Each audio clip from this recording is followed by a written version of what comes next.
And she was just like limp. And then I woke up and they were giving me a blood transfusion. Everything was starting to have like a green tint to it in my eyes. Like, oh, I could cry thinking about it. What is up, y'all? My name is Ariana, but my friends and family call me Ari, and this is the Ari Diaries. I'm addicted to you. I get a buzz when I see your love.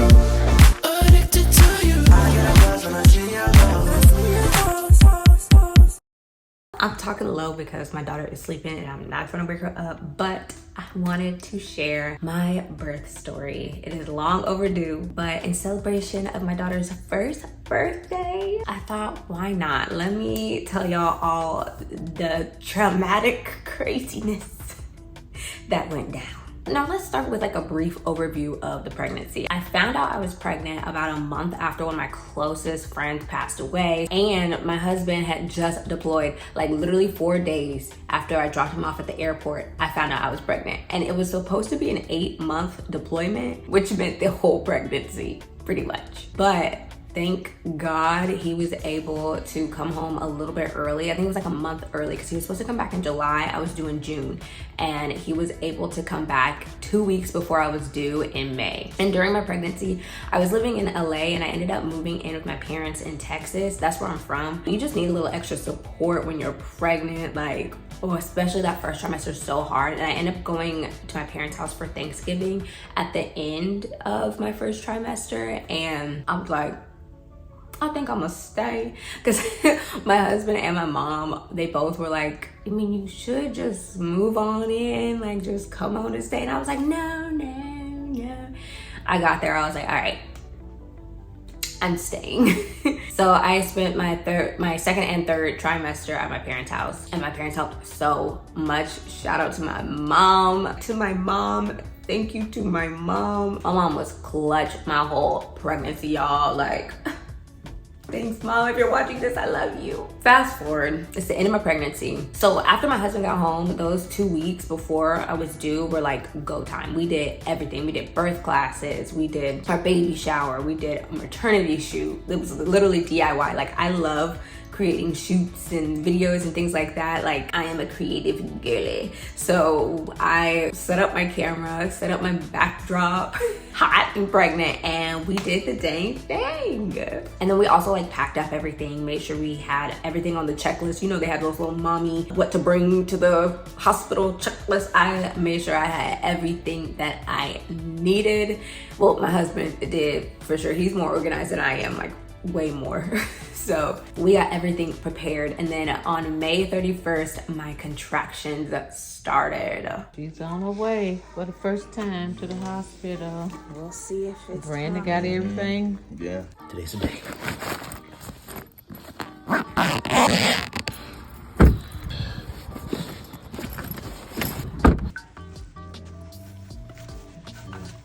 Shoes.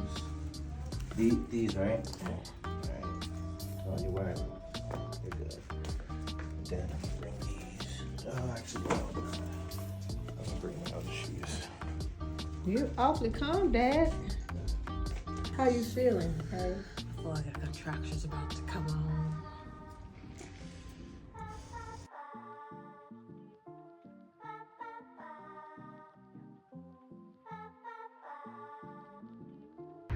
The entrance is closed.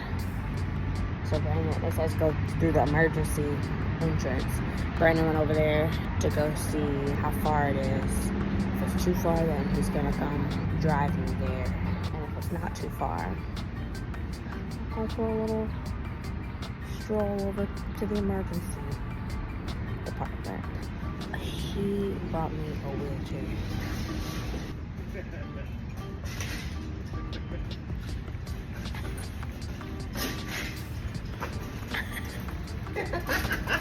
We ready. Guess I'm getting in the wheelchair. Get in the wheelchair, baby. Baby, it's so embarrassing.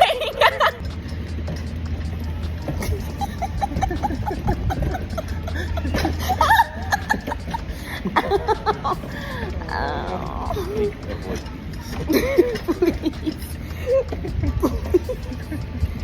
Oh my gosh. Oh, look, there's a whole parking thing over there. Yeah, I didn't see any spots though. In the garage? Oh.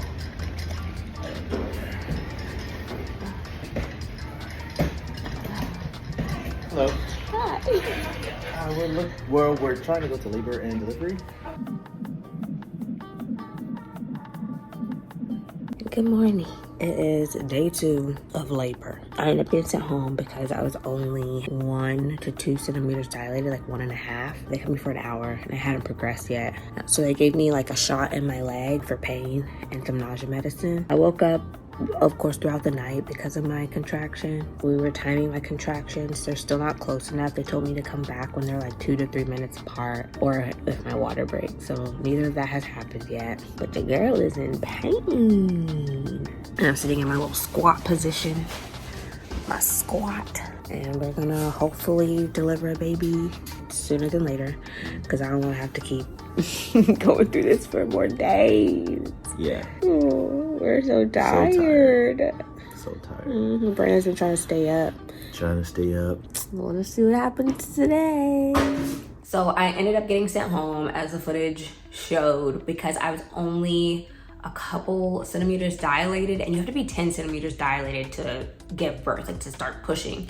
So I had a long way to go because, you know, the first day I was like, no, you're not in labor. Like I kept second guessing myself. I was like, well, like the next day when I was like actually in labor, I was like, I don't know. And then my mom was like, there's no way you're in labor because you are just way too chipper. You are way too happy. But I was excited. Like I was about to give birth to my first daughter. I was so excited. So we ended up going to the hospital and they were like, yeah, you're 5 centimeters dilated. It is go time. All right, guys, today's the day. It's official. Right now, she's 5 centimeters dilated. Pretty much have all our stuff ready. And yeah, time to do it. So excited. No. Yeah. Now, I saw some posts before I gave birth that were saying like, wait until you are ready to push to go to the hospital. But because it was my first time, like, I didn't know. I was nervous. I was like, am I doing everything right? Is she about to come? Is my pain tolerance higher than I think it is? And she's like, ready to cut? No. I was in labor for hours. Like we got there early afternoon because I had an appointment that day. I was supposed to go to my doctor, but I ended up going to the hospital instead. And my appointment I think was at like 1 or something like that. And I had gotten to the hospital like 12 noon. And I did not start pushing until maybe 12 something at night. Like I guess it was like 12 hours of active labor. And one thing, you know, hindsight's 2020, but one thing I wish I would have told that my doctors and my nurses that I didn't want pitocin because they put it in my IV to kind of progress the birth process along. But I had heard that it causes so many different things. It could put the baby under stress. And I think that's what happened in my situation. I don't exactly know, but we did have some crazy complications. So let me just get into it. So one of the things that the doctors weren't nervous about it, but they just were like, okay, this is something to know, is that you do have a narrow pelvis, something like that, pelvic pathway, pelvis, something down there is narrow. And they were like, and your baby's a little thickums, but you know, usually there's no problem pushing a baby out because your body's made for that. So it shouldn't be a problem, but if it is, then we can go in for a C-section, but we're gonna try to push. This is what the doctor said. Now, my mom was freaking out because my sister, her first birth with my first niece, she got stuck in the birth canal and like her arm was paralyzed when she was first born. Like it was just a lot. So my mom kind of had a little bit of PTSD and she was like, oh, she heard C-section and she like ran with it. She was like, okay, let's do the C-section. Let's go. And that wasn't part of my birth plan. Like I was already kind of like, I didn't want pitocin and it's already in my IV, like it's already going up my veins. And now my mom is begging me to get a C-section. And I was like, and the doctors were like, well, if you want to get a C-section, you can. And she was like, yes. And I was like, no. And my mom was like, she was like almost kind of mad at me that I didn't want to get a C-section, but it wasn't what they recommended. They said to try to push first, and then if she can't fit, then we can go in for a C-section. So I wanted to try to push. The nurse was telling me that she was actually like getting lower and lower, and it didn't look like it was going to be a problem for her to fit through. Now, what was a problem is that she actually had her first bowel movement inside. They call it meconium, and that's actually what happened to me when I was born. And so my mom started freaking out even more because they had to leave me at the hospital overnight when I was born because I inhaled a little bit of it. And yeah, it could cause complications, but thank God I'm here and healthy. But anyway, she had her first bowel movement, and that contaminated my placenta because I was gonna get the placenta pills and stuff. Like, I don't know if y'all heard about that service, because you're supposed to, like, some people make placenta smoothies, but I was like, I don't know, I feel like if I take it in a capsule, then it's like less. But they say there's like really great health benefits with it, and that was something I wanted to try. Like, why not get some of my nutrients back? But I couldn't because it was contaminated. So about around midnight, it was finally time. She was low enough. It is 11:45 p.m. I am fully dilated. I'm about to be pushing. My pelvis is tight, right tight. And her head is a little big.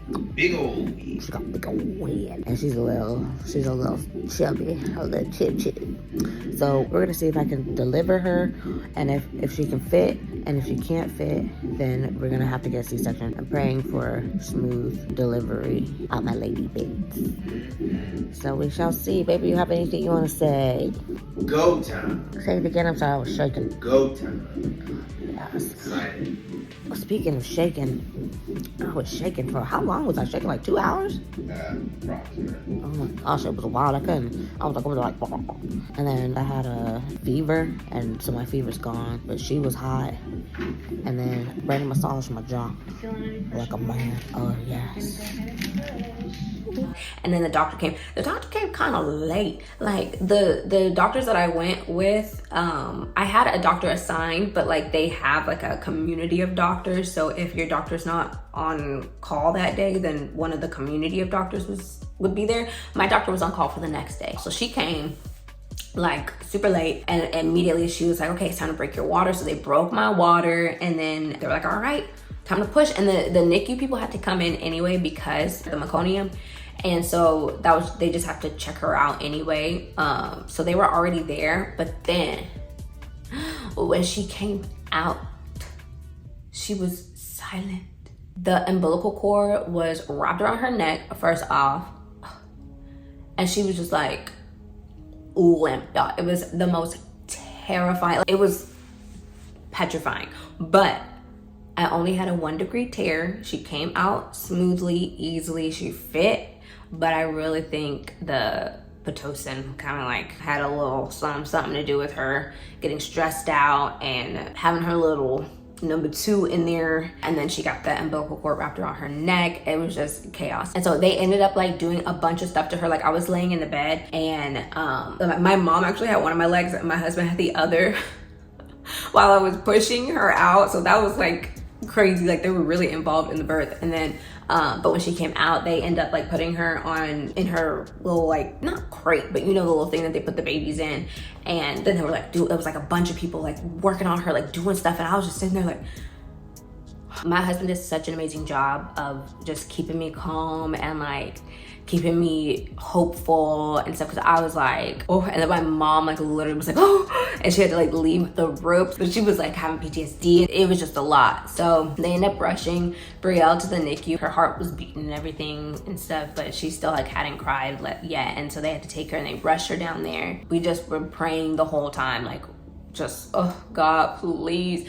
And you know, God always comes through. She's healthy. You know, we're celebrating her first birthday, but hindsight, oh, we were freaking out. I was so nervous, but oh, my husband, he really did do such a great job of just keeping me calm, keeping me like, it was, I could cry thinking about it, but I'm not trying to, not for this, not trying to do that. So about About like an hour after we gave birth, they moved us to like our, not labor and delivery room, but the healing room or whatever it's called. And we were able to go down and see her, and she was like hooked up to a bunch of stuff. Like she had a ventilator and like all these IVs and stuff. It was just kind of like really sad. When I was down there, I felt like for lack of a better word, a gush. And I told my nurse, I was like, I felt a little something. And then, so they had to change all my stuff. And then it happened again. And they had to change all my stuff.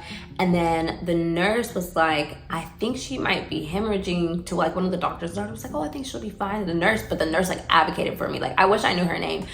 But she was like a real one. She was like, no, like I really think something's going on. And she went and got another doctor. And like right when they came into the room, I was starting to like cramp up. I was starting to have like another like, oof. And like it hurt worse than my contractions, y'all. Like it hurt so badly. I was like, oof. And then the doctor was like, oh, it's fine. And my husband was like right here next to me. And so he was like, he saw everything. He was just like holding on to me because we were just like, oof. This is a lot. So the doctor came in with a bunch of nurses, and then like it was like one of those TV shows where they're like, okay, you do this, do that. They weren't even saying it. They just all knew what they were doing. It was like almost quiet. Everyone was just like, and I was just sitting there like, ugh. And then the doctor like pushed on my stomach, and it was just like,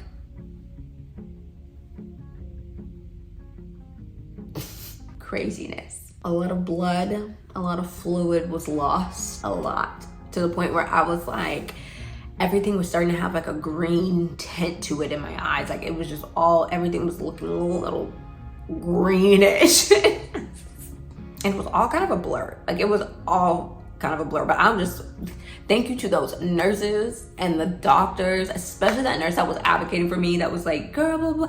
We gave as many nurses as we saw like a Amazon gift card, but I didn't get to see her before I left. So I'm like, dang, because I didn't get to give her an Amazon gift card. She was only there for the first 2 days. I was in the hospital for 4 days. And so I didn't get to see her, but girl, you saved my life. I think you saved my life. And then I think I fell asleep. And then I woke up and they were giving me a blood transfusion. And then after that, I felt alive again. I was good. And it was time to go down and actually get to hold Brielle for the first time. So she's doing great. We're about to go and see her. We're eating watermelon. Watermelon. And we're just really excited.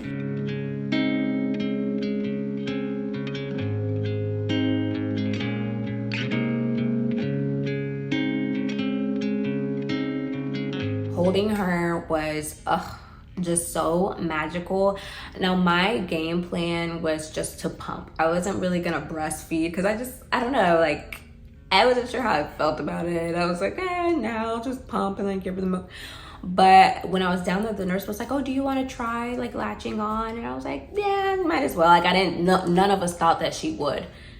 And she latched right on. And that changed the game for me. Like I pumped as well, but I also breastfed for the first 6 months till her teeth start coming in. That's when I was like, let's cut this out. We're done. That hurts. It was such a magical like bonding moment that I just didn't expect to have. It was amazing. So I ended up breastfeeding from then on and pumping and a mix of formula because I wasn't consistent enough. It was a lot. It was a lot. So kudos to moms that just breastfeed and pump because it's draining. It's draining. I'm gonna try. If we have another, I'm gonna try to do the placenta pills, and I'm gonna try to exclusively feed them breast milk for the first 6 months. We'll see because it's also going to be like having a little toddler or however old she'll be when the time comes. But I'm not pregnant, by the way, not right now. I'm still getting my life together. This was a traumatic experience. So yeah, she was in the NICU for 3 days. I gave birth to her on Friday. Like it was Thursday going into Friday. We were supposed to bring her home that Monday, but the weekend doctor said that we would be bringing her home on Monday. Then there was another doctor that came in that was like, no, we're gonna keep her. And she couldn't give us a reason. And I was already discharged. So I wasn't, like, nobody was coming to my room. I wasn't able to leave the hospital. I felt like I was being held hostage. And then of course, like, I wasn't getting the medication and stuff that I needed. They were like, oh, your husband can go. I was like, I gotta sit in this cold room by myself. Give me my child. Give me my meds. Let me go home. So that day, Monday, I was getting a little like angry. And so my husband ended up finding the director for the NICU and like the unit or whatever. And she let us go home. And they called the doctor from that weekend and they were like, did you say they could go home? And he was like, yes, she's ready to go. The baby is ready to go. And I was sitting there like, give me my child. So finally that night, we were able to take her home back to my parents' house, because that's where we stayed for 2 weeks before we moved into this house in Atlanta. We introduced my dog to her. They're like best friends now. So yeah, that is my birth story. It was a lot. I'm sure there's other birth stories that are like a lot more, you know, and I'm just so grateful that everything turned out okay. And I have a beautiful, healthy baby girl who is now a 1-year-old. Oh, I can't believe it. It is insane to me. I still wake up sometimes like, you're somebody's mother. Like, it's still so weird to me.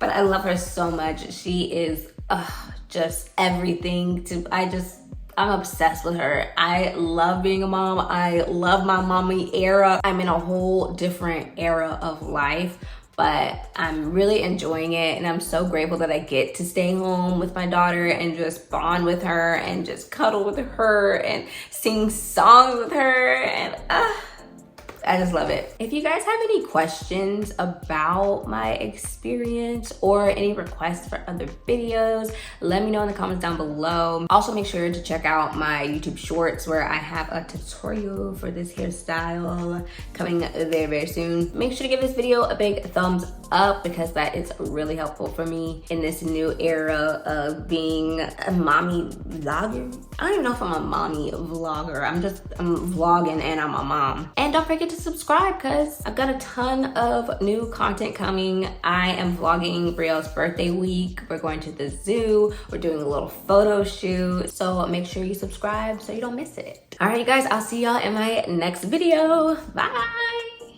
Cause everybody stopped and stared when you walked into the room.